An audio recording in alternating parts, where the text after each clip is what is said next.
After they haggled back and forth, they finally got a deal done. They had a lot of time to do it, but the NFL and its players will start training camp this week for the Steelers. That means a lot of COVID tests. That means a lot of virtual meetings. It means a lot of conditioning, but not many padded practices. Chris, they're not going to get into the pads till August the 17th. What does that do for a team or any of this, all these teams looking at a season where there are going to be no games? You're going to go cold turkey right into the season. It gives teams like the Steelers, I think, an advantage. And it's not just because I think Ben Roethlisberger is going to be great or anything. I don't know what he's going to be like, but he's veteran, he's tested, he knows what it takes. He functions as a de facto offensive coordinator. So I think not hitting gives teams like the Steelers a pretty big advantage. They also, by the way, know what their defense is all about. So you're going to get the usual complaints that, oh, this is going to affect quality of play, and it will, but I think teams like the Steelers will benefit more than they will be hurt by it. Yeah, it's going to be exactly like college football. You're going to go right into the first game. The rookies aren't going to get much of a chance, and the good thing for the Steelers, like Chris was saying, they're not going to really count on any rookies this year. You would hope that they wouldn't. Maybe Chase Claypool, they would try to get him in there, but their offense is pretty much set. Their defense is set. That's the strength of this team right now. I don't think it's a big deal that they're not hitting until the middle of August. They're going to have 3 weeks to do it, getting ready for that first game.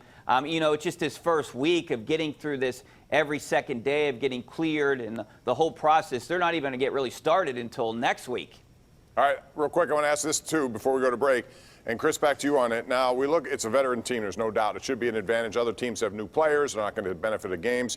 Steelers offensive line loses Ramon Foster. Right now, it's Matt Filer, who I think is better at tackle at the right side than he would be there. You have Stefan Wisniewski. Who would you put on your offensive line to take Foster's spot and ultimately a right tackle?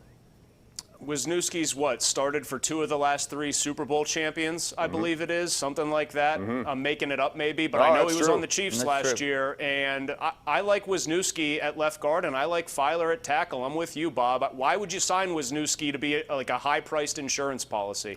Yeah, I'm with you guys on that, too. I thought for sure, and I even interviewed Stefan Wisniewski when he signed with the Steelers, and we all thought that he was going to be the starting left guard and was going to take over from Foster.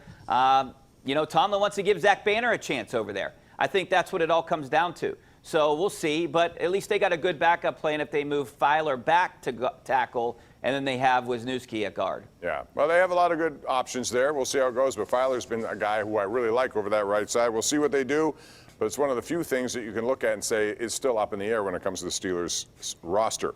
All right, when we come back, we're going to talk about crowd noise, virtual fans. What is that like so far in sports? Do those guys like it? What do you think? We'll talk about it next right here on the #1 Cochran Sports Showdown.